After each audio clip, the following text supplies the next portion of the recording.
자, 창세기로 본 기독교 세계관 강의에 여러분들을 초대하게 돼서 감사합니다. 또 여러분들께서 이 귀한 강의를 들어주심에 대해서 또 거듭 감사드리고, 특별히 오늘은 창세기 3장을 통해서 죄가 어떻게 시작됐는가, 죄의 시작을 과 타락에 대해서 말씀을 드리겠습니다. 여러분들이 창세기 3장에서 먼저 주목할 것은 여호와 하나님께서 언약을 맺으시고 그 언약을 따라서 하나님께서 아담과 함께 하시길 원하시는데, 이 여호와 하나님의 언약을 회방하는 세력이 있습니다. 그것이 바로 사탄 마귀입니다. 여러분들이 창세기 1장에서 들짐승 가운데 나타난 뱀, 이 뱀을 사탄 마귀가 활용하기 때문에 요한계시록에 보면은 이 사탄 옛 뱀, 요한계시록 12장 9절에 또 20장 2절에 옛 뱀, 그 사탄 마귀 그렇게 표현한 걸 보면은 뱀 자체가 사탄이라기보다는 뱀을 사용해서 사탄 마귀가 역사했다, 그렇게 보시면 되겠습니다. 흔히 옛 뱀 자체를, 뱀 동물 자체를 사탄으로 보려고 하는데 그렇지는 않습니다. 또 계시록에서 용하고 이제 사탄하고 비교를 하는데, 뱀 중에 큰 뱀이 용이다 그렇게 오해를 하는데, 우리말 번역이 용으로 되어 있기는 하지만은 우리 동양에서 말하는 용하고 지금 성경에서 말하는 이제 용하고는 차이가 있음을 여러분 기억하셔야 됩니다. 동양에서 말하는 용은 이제 왕을 상징합니다. 그래서 용포, 용루 해가지고 왕의 눈물을 용루 그래요.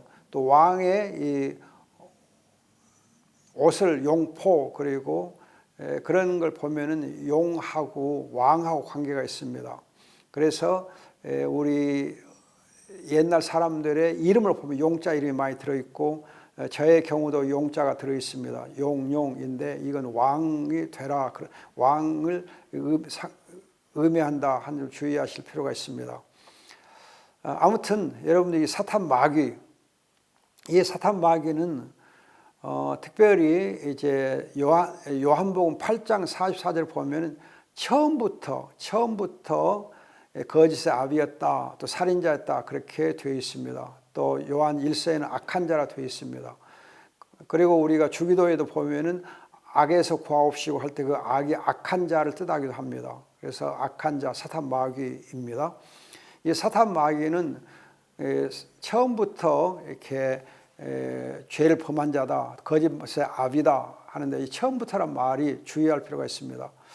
이 처음부터라는 이 단어가 창세기 1장 1절에서 태초에란 말과 서로 연결이 되고, 또 요한복음 1장 1절에 태초에와 할 때 처음에란 단어입니다. 특히 여러분들 요한 1서 여러분들이 1장 보면은 요한 1서 1장 보세요. 요한 1서 1장 1절에는 하나님의 말씀에 대해서 말하면서 태초부터 있었다, 태초부터 그렇게 되어 있습니다. 요한복음 1장 1절에서는 태초에, 또 창세기 1장 1절 태초에 그러는데, 요한복음 8장 44절에는 태초부터, 처음부터이고, 또 요한 1서 1장 1절에 태초부터, 처음부터입니다. 이렇게 보면은 사탄 마귀가 처음부터, 즉 태초부터 그렇게 이해가 될 수 있는데, 이 말은 하나님이 태초부터 하는 것하고 사탄 마귀의 태초부터라고 하는 좀 차이가 있습니다.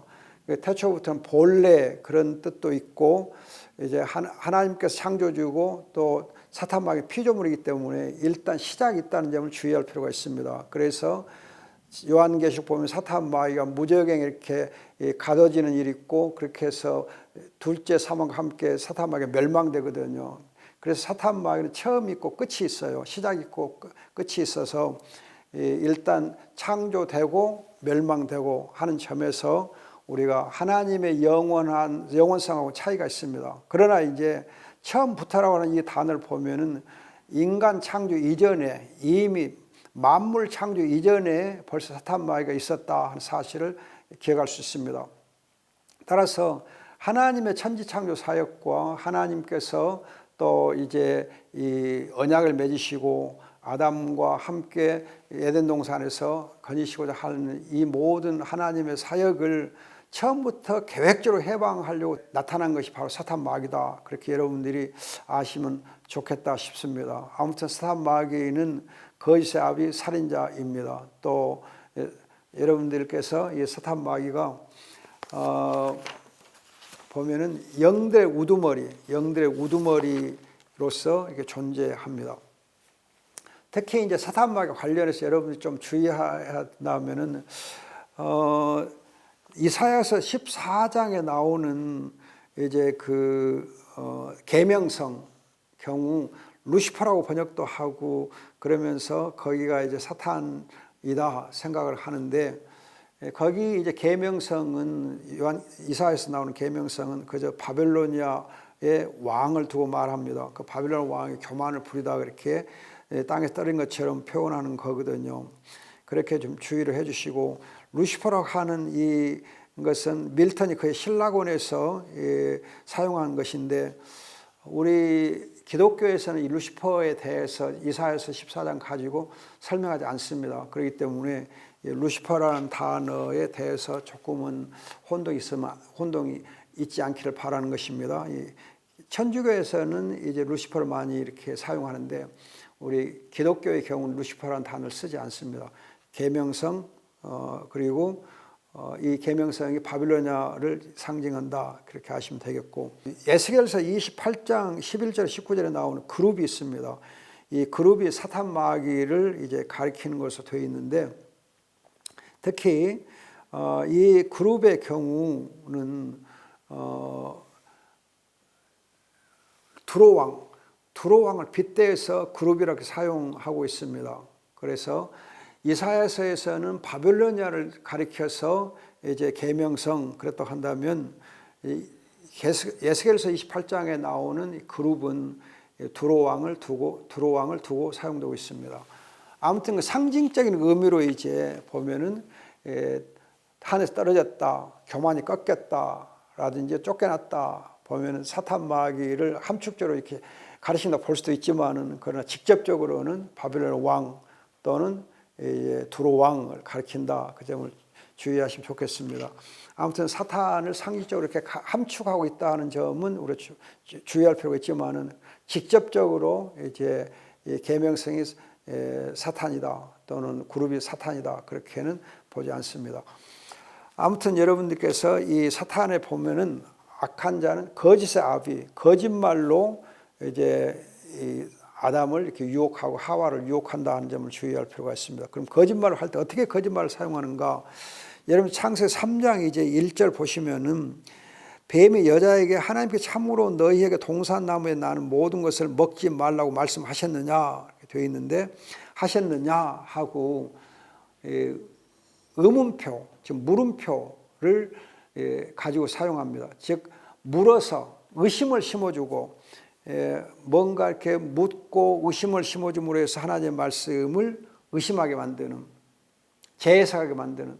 그러니까 사탄 마귀가 거짓을 사용할 때에 의문을 품게 함으로, 하나님의 말씀에 대해서 의심을 하게 함으로, 물음으로 합니다. 여러분들이 물음표 보면은 꼭 낚싯바늘처럼 생겼잖아요. 그래가지고 한번 걸리면은 이렇게 잡아먹히는 것이 있는데, 사탄 마귀는 이렇게 하나님의 말씀에 대해서 의문을 제기함으로 하와 아담이 거짓에 넘어가게 만든다 하는 사실을 알 수 있습니다. 근데 문제는 뭐냐면은, 여러분들이 아시는 대로 이 창세기 2장 16, 17절에서는 하나님 아담에게 언약을 세워주고 말씀을 주셨거든요. 그런데 사탄 마귀는 하나님의 말씀 직접 받았던 이 아담을 찾는 거 아니고, 그 말씀을 간접적으로 들은 이제 이 하와를 찾습니다. 그럼 하와는 하나님의 말씀 직접 듣지 않았기 때문에 그 말씀에 책임감이 떨어지고, 또 그 말씀을 직접 듣지 않았기 때문에 그 말씀에 대해서 정확하게 알고 있다 할 수가 없습니다. 그런데 이제 이 하와에게 사탄마귀 접근해 가지고 질문을 하면서 그 하와로 하여금 더 자기가 더 잘 아는 척 하면서 말씀을 이렇게 부풀려 하도록 유도를 한 거 있습니다. 이걸 보면 하나님의 말씀을 빼거나 보태면 안 되는데 하나님의 말씀을 더 보태어서 할 수 있도록 이렇게 유도를 해요.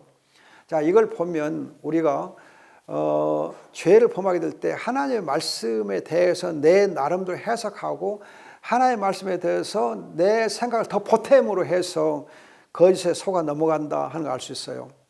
그런데 이 하나님의 말씀에 보태서 생각하다 보면은 말씀을 결국은 멸시하는 것 결과를 가져오고 또 말씀을 멸시하다 보면 하나님 자신을 멸시하는 결과를 가져옵니다. 제가 데카르트 얘기를 하면서 나는 생각하다 고로 나는 존재한다 말씀할 때에 내 생각이 바로 진리의 척도다. 그렇게 내 생각을 주장하게 되고 내 생각을 앞서게 되면 하나님의 진리의 말씀 성경을 멀리하거든요. 그 말씀을 멀리하게 돼요. 이런 것처럼 사탄 마귀가 노리는 것은 하나님의 말씀을 오히려 사람의 생각으로 더 보태가지고 말씀에 더 보태가지고 자기 생각을 내 속에 만들므로 해서 하나님의 말씀의 권위를 멸시하게 만듭니다. 이것이 죄의 시작이에요. 그 죄는 그 본질상 자기 주장 또 하나님의 말씀에 자기 해석, 말씀에 자기 해석, 재해석, 말씀에 대한 자기 나름의 재해석, 하나님의 말씀에 대해서 부풀리기, 그 말씀에 대해서 뭔가를 이렇게 자기 나름대로 생각하고 주장하다 보면 그로 인해서 죄를 범하게 돼요. 따라서 여러분들이 죄를 범하지 않고 죄에 빠지지 않으려면 하나님의 말씀 있는 그대로를 여러분들이 믿고 그 말씀대로 우리가 살아야 돼요. 말씀에다 내가 내 생각을 보태면 그때 사탄마귀 틈타기 쉽습니다. 그 점을 꼭 여러분 유의할 필요가 있습니다. 그리고 이제 그 사탄마귀 교묘하게 하나님 주신 말씀들을 적당하게 이렇게 바꿔가지고 살짝 바꿔가지고 이렇게 질문을 던집니다. 우리 말로는 이렇게 좀 많이 차이가 있는 것처럼 보이지만 히브리어의 경우는 거의 차이가 없어요. 그냥 문자 하나하나 글자 하나하나 때문에 문장 전체가 바뀌거든요. 그 점을 여러분들이 주의했으면 좋겠습니다. 그리고 이제 그 1절에서 보면 너희에게 참으로 너희에게 이렇게 얘기하는데 또 대답할 때 우리가 그렇게 하는데 사실은 2장 16절에서는 네가 먹을 수 있어. 네가 단수예요. 단수 너를 얘기하는데 여기서 너희에게 해가지고 여자까지도 포함시켜서 너도 하나님의 말씀을 받은 것처럼 얘기를 합니다. 그렇게 해서 여자가 그 말씀에 더 보태어서 자기 나름의 해석을 하게끔 그 기회를 주거든요. 이걸 보면 우리의 사탄마귀가 얼마나 간교하게 유도하고 있는가 알 수 있어요.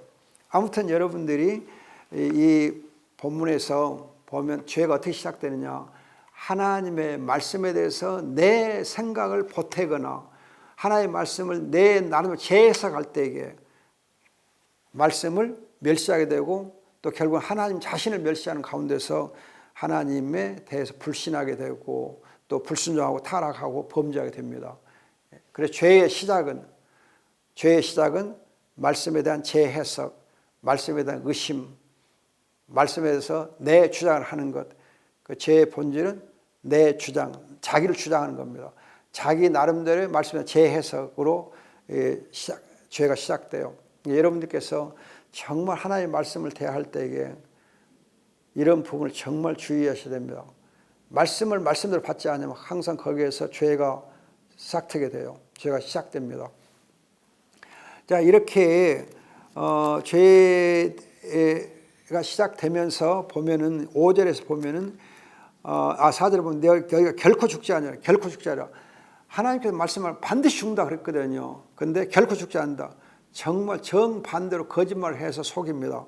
뿐만 아니라 5절에 보면은 너희 눈이 밝아서 하나님같이 되고, 즉 자기를 이렇게 신적인 그런 존재로 이렇게 자기를 주장하게 만드는, 또 자기가 하나님과 더불어서 이렇게 동등걸 주장할 수 있게 그런 만들어 갑니다. 즉 여러분들이 빌립보서 2장에 보면 예수님의 마음을 품으라 할 때 하나님과 동등을 취하지 아니하고 그러거든요. 예수님께서는 하나님의 아들이시라도 하나님의 동등권을 취하지 아니하는데 반해서 첫째 아담인 이 아담의 경우는 하와와 함께 하나님과의 동등권을 주장해요. 동등권을 주장해요.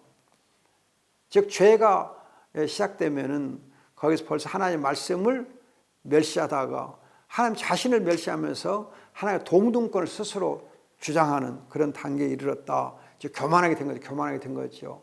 그러니까 죄는 이 불순종, 자기 주장을 따른 불순종 또 교만이 죄의 시작이다 볼 수 있어요. 또 이제 6절에 보면은 먹음직하고 보기 아름답고 지혜롭게 할 만큼 탐스러운지라 해서 정욕이 발동됩니다. 정욕에 의해서 그래서 여러분 가론유다 보면 돈을 사랑하다가 정욕적이고 탐욕적이 되다가 이렇게 망하거든요. 육신의 정욕 또 눈의 정욕 이런 것들에 의해서 죄가 시작됐다 볼 수 있습니다. 그럼 죄를 이제 범하게 되면은 어떻게 되느냐 하면은 눈이 실제로 두 사람의 눈이 열리고 지금 눈이 열렸단 말은 수치심을 갖는다는 거예요. 죄를 인해서 수치를 알게 되고 깨닫게 돼요. 죄는 우리를 부끄럽게 만들어요. 하나님 앞에서 자랑스럽게 서지 않게 하시고 하나님 앞에서 정말 하나님 기쁨, 하나님 멸류관, 하나님 자랑으로서 우리가 서지 못하게 하고 부끄러움을 느끼게 합니다. 그래서 죄를 범하면 얼굴이 빨개지잖아요. 그건 부끄럽게 수치심 때문에 그래요. 자, 그래서 그 수치를 가리기 위해서 무화과나무 잎을 엮어서 치마를 만들잖아요. 수치를 가리려고 그래요. 이걸 보면 우리가 이제 예수 그리스도를 통해 우리 죄를 용서받을 때 수치를 제해 주거든. 수치를 제해 줘. 그래서 그리스도 예수 안에 있으면 정죄함이 없다. 그 말은 바로 수치가 없다는 거죠. 부끄러움을 당하지 않게 하죠. 여러분 그 요한복음 4장에 나오는 수가성의 여자라든지 요한복음 8장에 나오는 현장에 가늠하다 잡힌 여자 있잖아요. 이 여자를 보면 예수님께서 나도 너를 죄를 정죄치 아니한다 그래요. 그리고 용서하거든요. 용서하고 정죄하지 않는단 말은 수치를 없애주는 거거든요. 그러니까 죄는 그 결과적으로 먼저 수치심을 일으켜 수치심을 부끄럽게 만들어요. 우리가 사람들 앞에서 부끄러움을 당하게 합니다. 죄를 범하면 부끄러움을 당해 수치를 당하게 돼요. 뿐만 아니라 이제 죄를 범하게 되면은 자기 나름대로 그렇게 인간적인 방법으로 수치를 이렇게 덮어보려고 합니다. 사람의 방법으로 무화과나무 잎을 통해서 수치를 가리려고 애를 써요. 그러나 여러분 아시는 무화과나무는 햇빛이 쬐면은 마르게 돼 있고 또 시간이 가면 썩게 되어 있고 그래서 얼마 안 가서 무화과나무로는 잎으로는 수치를 가릴 수가 없습니다.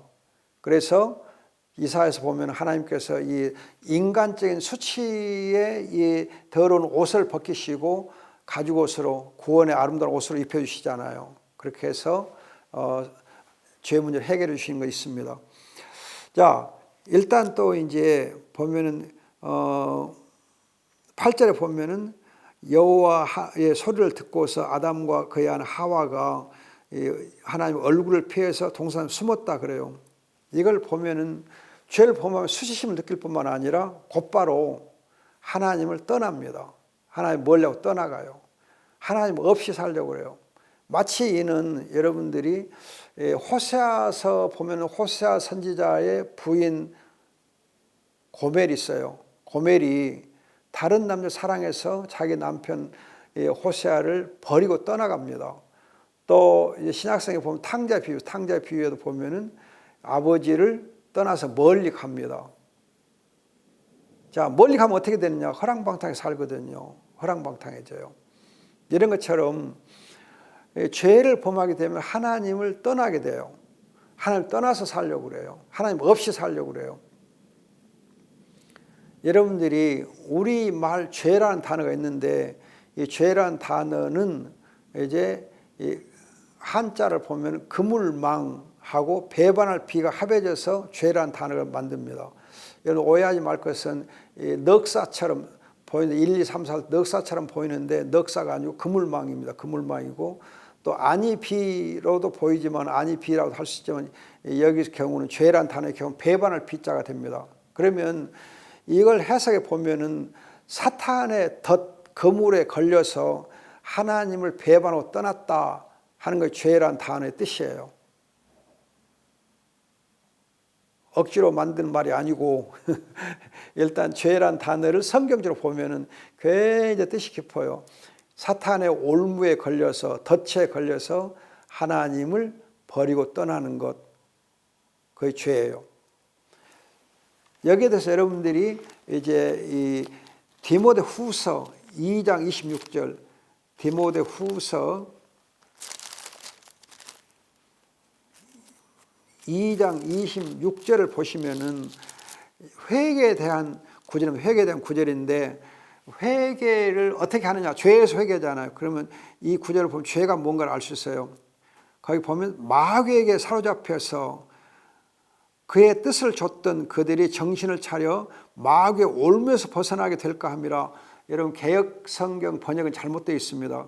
근데 여기 보면은 마귀에 사로잡혀 마귀의 올무에 걸려가지고 마귀에 사로잡혀서 마귀의 뜻을 줬던 그들이 회개를 하거든요. 벗어나거든요. 자, 이걸 보면 죄가 뭐예요?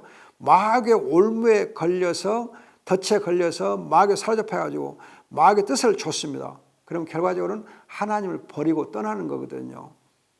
마귀의 올무에 걸려서 사로잡혀서 마귀의 뜻을 줬다가 하나님을 버리고 떠난, 하나님을 버리고 떠나서 마귀의 뜻을 줬던 것이 바로 죄다 알 수 있어요. 이렇게 죄는 수치심을 느끼게 하고 하나님을 떠나게 만듭니다. 버리고 떠나게 만들어요.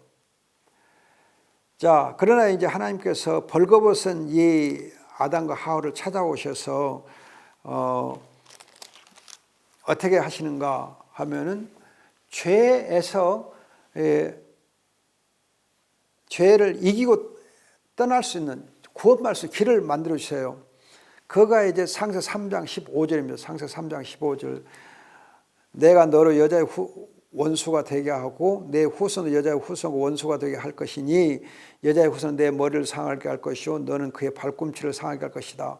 여러분 이 구절이 바로 우리가 원복음, 최초의 복음 그렇게 말해요. 즉 하나님 주신 최초의 복음이 바로 창세기 3장 15절입니다. 이것은 이제 예수 그리스도 십자가에 못 박혀 죽으심을 이제 자연스럽게 연상케 하는 구절입니다. 보면 여자의 후손인 예수 그리스도를 사탄 마귀가 그 발꿈치 상하게 해요. 십자가에 못 박습니다. 못 박히게 만들어요. 그런데 그 십자가에 못 박힌 그 여자의 후손이 사탄의 머리를 상하게 한다. 즉 머리를 박살내서 파멸시키는 것입니다. 그러므로 여자의 후손은 그 십자가에 못 박힘을 통해서 오히려 사탄 마귀를 승리하게 됩니다. 이와 관련된 성경 구절이 골로새서 2장 15절, 골로새 2장 15절, 골로새 2장 15절 한번 보십시다. 골로새서 2장 15절 굉장히 중요한 구절입니다.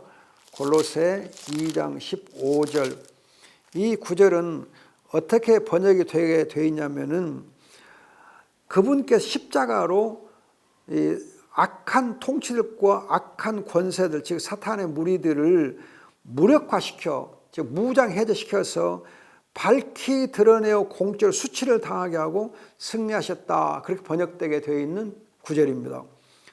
이 구절이 지난번 개역성경 번역이 조금 어설프게 돼가지고 십자가로 사탄 마귀를 이렇게 무력화시켰다, 무장해제했다 그런 뜻이 별로 드러나지 않고 승리했단 말만 있는데 아무튼 십자가로 승리하십니다. 사탄 마귀를 결박하고 무력화시켜서 승리하거든요. 여러분들이 십자가 사건을 보시면은 예수님께서 꽁꽁 묶이셔가지고 이제 십자가 나무에 못 박히잖아요. 못 박히면은 힘을 쓸 수 없어요. 완전히 무장 해제된 거 똑같아. 그리고 이제 지나가는 사람들이 공공연하게 그냥 예수님을 멸시하고 침을 뱉고 뺨을 때리고 또 갈대로 머리를 이렇게 때리고 막 걸잖아요. 그렇게 공공연한 수치를 당하게 했잖아요. 즉 무장 해제돼서 무력화되고 힘을 쓸 수 없는 것처럼 보이고 또 이제 수치와 모든 멸시와 조롱을 다 당하게 한 것이 십자가 사건이거든요. 그런데 그 십자가로 예수님께서 구속사역을 이루십니다. 희생제물이 되시고 모든 죄값을 지불해 버리시고 그리고 그 피로써 죄를 씻어버리는 일을 하시거든요. 결국 그 십자가로 사탄 마귀에 의해서 십자가에서 못 박혀 수치를 당하고 패배된 것 같았는데 그 십자가로 오히려 승리를 하는 거거든요. 사탄 마귀를 이기신 거거든요. 그것이 바로 골로새 2장 15절이에요. 자, 그 골로새 2장 15절을 배경으로 해서 여러분들이 창세기 3장 15절을 보면은 여자의 후손 예수 그리스도가 바로 십자가 못 박힘으로 사탄 마귀를 무장해제하고 승리하셨다 해서 이 구절 최초의 복음이라고 그래요. 그런데 여러분들이 또 이 구절에서 하나 또 이제 생각한다고 하면은 주의한다고 하면은 이 여자의 후손에 대해서 어떻게 예수 그리스도를 연결할 수 있느냐 하면은요. 여러분들이 이 갈라디아 4장 4절 보면은 때가 차면 여자에게 나게 하시고 그래 예수가 여자에게 나게 하시고 그렇게 되어 있고 또 여러분들 마태복음 1장 1절에서 5절 보면은 이제 예수님의 족보를 소개하는데 보면은 마태복음 1장 1절에 다윗의 자손이요 아브라함의 자손 예수 그리스도의 세계다 해가지고 우리 성경에는 아브라함 자손 그렇게 번역이 되어 있는데 그게 아니고 헬라의 경우는 다윗의 자손이요 아브라함 자손이 예수 그리스도의 족보다 그래요. 다윗의 포인트가 있어요.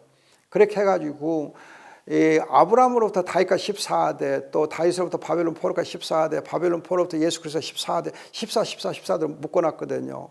그럼 14라는 수는 다윗이라는 이름을 숫자로 계산하면 14가 됩니다.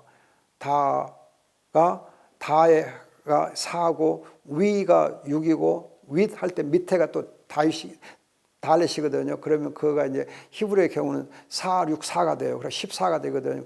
그래서 다윗에게 하나님이 약속하신 그 때가 참에 그렇게 돼요. 그렇게 해서 사도 바울이 갈라디아서 4장 4절 때가 참에 여자에게 나게 하시고 그래요. 그런데 이제 여러분들이 이 마태복음 1장을 보면은 더 귀한 거가 다윗 사슴 그렇게 해놓고 여자의 후손을 소개하려고 하면서 다말, 라합, 룻 이 세 이방 여자를 소개해요. 다말이 먼저 나오고 그리고 다말, 라합, 룻 그래요. 그런데 여러분들이 다말의 경우를 보면은 다말과 룻을 연결해 보면은 룻기 4장 18절로 22절, 룻기 4장 18절 22절 보면 다말이 누구를 낳아요? 베레스를 낳습니다. 베레스를 낳는데 그 베레스의 족보를 소개하는 것이 여러분 이제 이 룻기 4장 18절이에요. 그리고 22절에서는 다윗으로 끝나요. 즉 베레스 족보에서 누구를 소개하느냐? 다윗을 소개해요. 그런데 다말, 라합, 룻으로 이어져서 다윗이 나와요. 그리고 룻기 보면은 베레스 족보 여자 셋 소개하고 룻 다윗 그래요. 이것을 마태가 자기 족보에다 그대로 옮겨 놓은 거예요. 그러면서 다윗 사손으로 오신 그분이 여자의 후손 오셨다. 여자의 후손 오셨는데 그분이 바로 예수 그리스도다. 여자에게 나셨다. 그러면서 우리를 이제 여러분들이 갈라디아 4장 5절 보면은 율법의 저주 속량하기 위해서 율법의 저주 속량하기 위해서 여자에게 태어나셨다 그래요. 이걸 보면 창세기 3장 15절이 왜 최초의 복음인가를 알 수 있어요. 여자의 후손 다윗 사손 오셔요.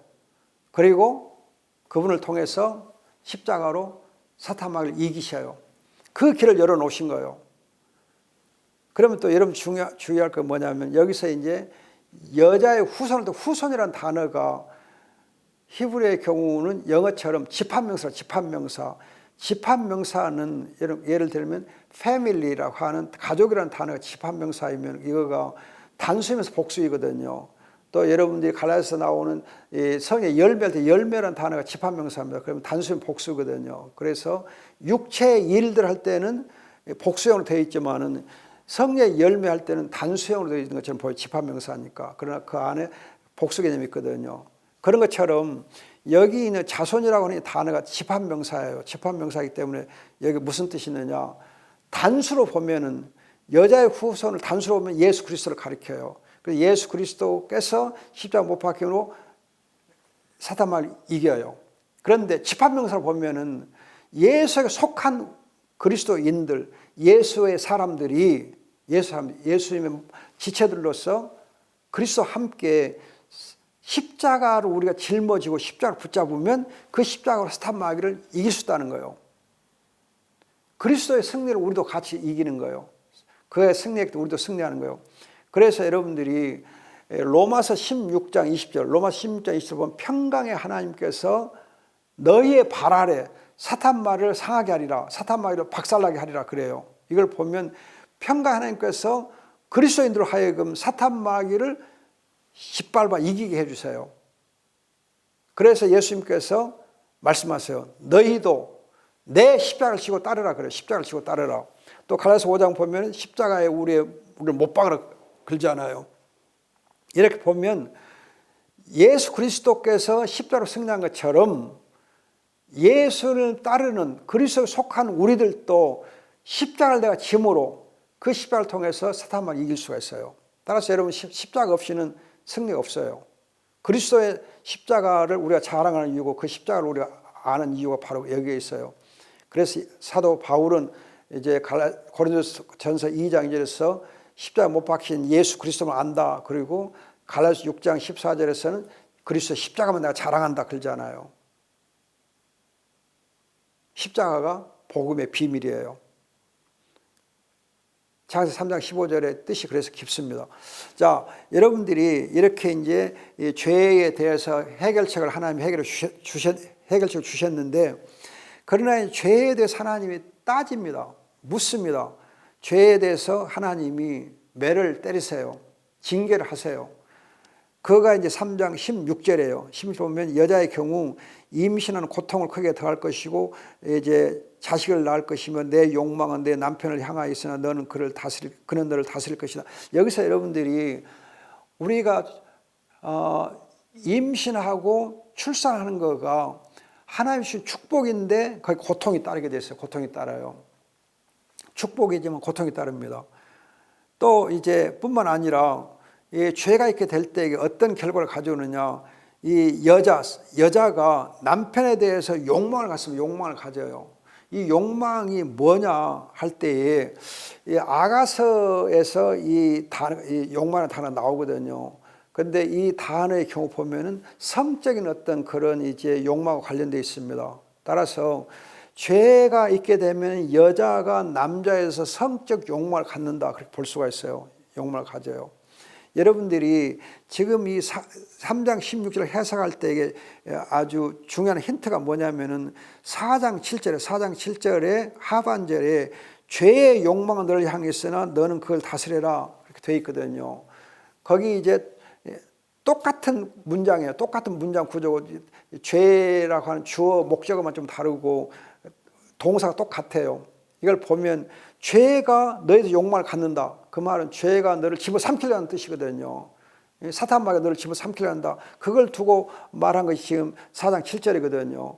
그걸 여러분들이 가지고 3장 16절을 보면은 여자가 남자에 대해서 굉장히 집어삼킬 것처럼 지금 한다는 거예요. 그런데 아가서에서 보면은 이제 이 여자가 남자를 이렇게 굉장히 사랑하고 사모하는 것이 되어 있는데 성적 사모가 거기 강조되거든요. 아무튼 이렇게 성적인 이렇게 문제가 생겨납니다. 그리고 너를 다스릴 것이라 다스린단 말이 히브리의 경우 마샤를 해가지고 왕이 이렇게 다스린 것을 두고 말합니다. 그런데 좋은 왕이 아니고 폭군 왕이 폭력적으로 다스린 것을 뜻합니다. 여러분들이 시편 2편에서 철장으로 다스린단 말이 있는데 그런 것처럼 그냥 막 때려 부시는 걸 두고 말해요. 즉 죄가 있게 되면 여자는 남자의 성적인 욕망으로 불붙게 되고 남자는 여자에 대해서 굉장히 폭력적으로 다스린다. 그런 이제 아주 부부관계가 이렇게 험악해지는 걸 볼 수 있습니다. 그런가 하면 이제 남자의 경우는 땅이 저주를 받아가지고 가시덤불 멍게결되기 때문에 얼굴에 땀을 흘리는 정말 이렇게 노동이 굉장히 힘들어지는 노동이 2장 15절에서는 갱질하면서 즐겁게 하게 돼 있는데 죄가 오게 되면 노동이 힘들어져요. 그렇게 해서 땀을 흘리게 됐고 또 이제 육체에 그저 문제가 생겨서 골병 들게 되고 땅은 악해지고 몸도 골병 들고 또 노동은 힘들어지고 이렇게 되어 있습니다. 어떻게 보면 하나님께서 매를 심하게 때리는 것을 볼 수 있어요. 그런데 이제 여러분들이 정말 주의할 것 있습니다. 3장 20절에 보면은 아담이 자기 아내의 이름을 하와라고 불렀다 그래요. 하와라는 이름 뜻이 뭐냐면은 모든 산자가 뭐냐, 생명이라는 뜻이 있어요. 생명. 그래서 디모데전서 2장 15절에 보면은 여자를 통해서 하나님께서 생명과 구원을 주신다 그래요. 하와를 통해서 생명과 구원을 주신다 그래요. 이걸 보면 지금 아담이 어떻게 자기 아내의 이름을 하와라고 질 수 있었느냐? 왜 생명의 어미라고 질 수 있었느냐? 생명의 회복자라는 이름을 줄 수 있었느냐? 하면 창세기 3장 15절에 하나님의 최초의 복음의 진리를, 복음의 말씀을 아담이 믿은 거예요. 그래서 여자의 후손, 즉 여자가 낳는 그 후손을 통해서 사탄 마귀를 결국은 이기구나. 그러면 이 여자가 내게 생명을 회복할 자다. 사실 사탄 마귀 때문에 죄의 싹슨 죽음, 사망을 당하게 되어 있었는데 여자의 후손, 즉 여자가 낳은 후손을 통해서 이 사망을 이기니까 이 여자가 생명의 어머니다, 생명의 근원이다. 그래서 하와라고 이름을 짓지 않습니까? 이걸 보면 아담이 하나님의 복음의 말씀을 믿었어요. 믿고 여자의 이름을 하와라 지었어요. 그러니까 21절에 보면 여호와 하나님께서 아담과 그의 아내에게 가죽옷을 만들어 입힘으로 해서 수치를 가려줍니다. 수치를 가려줘요. 죄를 가려줘요. 죄를 용서해주고 의롭다 해요. 가죽옷은 여러분 예수 그리스도를 상징하기 때문에 예수 그리스도 옷을 입게 해줘요. 예수 그리스도의 의가 우리에게 의의 옷을 입혀줘요. 전가시켜줘요. 엄청난 일이에요. 자, 이로 보면은 창세기 3장 15절과 창세기 20장 21절을 통해서 아담에게 복음의 좋은 소식을 주시고 약속을 주시고 그 복음의 진리를, 최초의 복음을 아담이 믿고 여자를 하와라 이름 지었을 때 하나님이 가죽을 입혀 주어서 수치를 가려 주십니다. 의롭다 해주세요. 엄청난 복을 주신 거예요. 이렇게 해서 죄를 이겨나가게 해주십니다. 자, 사탄은 죄를 범하게 했어요. 아담과 하와가 타락하게 만들고 죄의 종로로 하게 만들어요. 죄에 사로잡혀 만들어요. 그러나 하나님은 그 죄를 해결해 주세요. 수습해 주세요. 그리고 생명을 회복시켜 주세요. 의롭게 만들어 주세요. 그런데 하나님께서는 22절로 24절 보면 에덴 동산에서 나가게 하세요. 내보내세요. 쫓아내세요. 그리고 화영검을 두어서 생명나무 귀를 지켜가지고 접근 못하게 하세요. 이걸 보면 좀 우리가 이해가 좀 안 돼요. 아니 의롭다 해놓고 가죽을 입혀놓고 왜 쫓아냈을까? 에덴 동산에서. 저는 이 부분을 놓고 상당히 고민을 많이 했어요. 왜 했을까? 왜 그랬을까? 왜 그랬을까? 근데 여러분,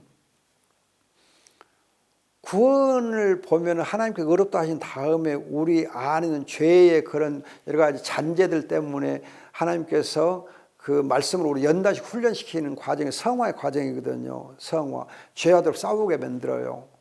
그러면서 오직 그리스도만 붙잡게 하고 그리스도를 바라보게 하거든요. 그래서 골로새서 보면 여러분 위에 계신 그리스도만 바라보라, 그리스도만 붙잡아라 그러거든요. 또 히브리서 13절에 보면 그리스도를 생각하라, 그리스도 붙잡아라 그러거든요. 저는 그 부분, 그 말씀을 염두에 두고 이 부분을 생각할 때 에덴 동산에서 내쫓은 이유는 오히려 생명나무, 참 생명나무 예수 그리스도를 사모하게 하고 예수 그리스도를 찾게 하고 예수 그리스도를 구하게 하기 위해서가 아닌가. 예수 그리스도 온전히 그냥 이렇게 에덴 동산에 있는 생명나무 대신에 하나님 진짜 주시고자 하는 생명나무, 하나님 진짜 주시고자 하는 여자의 후손 예수 그리스도를 깊이 생각하고 그 그리스도를 사모하게 하고 그리스도를 찾게 하시고 그리스도를 붙잡는 가운데서 죄를 이기게 하시려고 그런 거 아닌가 그런 생각이 듭니다. 아무튼 여러분들이 하나님께서 깊으신 뜻을 가지고 에덴 동산을 내보내시면서 오히려 우리로 하여금 더 연단받고 훈련돼서 우리가 죄와 싸워 이기게 하시고 그리고 구원을 누리게 하십니다. 이게 창세기 3장입니다. 아무튼 여러분들이 창세기 3장을 통해서 원죄, 죄가 어떻게 시작됐는가 그리고 그 죄를 어떻게 범하게 됐는가 그러나 하나님께서는 죄를 범한 인간을 어떻게 수습해 주시는가 어떻게 구원의 길을 열어주시는가 그리고 구원을 누리게 하시는가 우리는 타락한 인간이 구원받을 수 있는 길은 오직 예수 그리스도밖에 없습니다. 참된 인생관, 세계관, 역사관 오직 그리스도 중심으로만 우리가 세계를 보고 역사를 보고 내 인생을 볼 때 바르게 정립할 수가 있습니다. 그리스도 중심으로 하지 않고는 세계는 없어요. 역사도 없어요. 인생도 없어요. 오직 그리스도 중심으로 우리가 세계를 바라보고 역사를 바라보고 내 인생을 바라보고 할 때 하나님께서 우리를 행복한 길로 인도해 주십니다. 복을 주십니다. 그렇게 여러분들이 창세기 3장을 통해서 정말 제대로 된 세계관 세우시면 좋겠습니다. 감사합니다.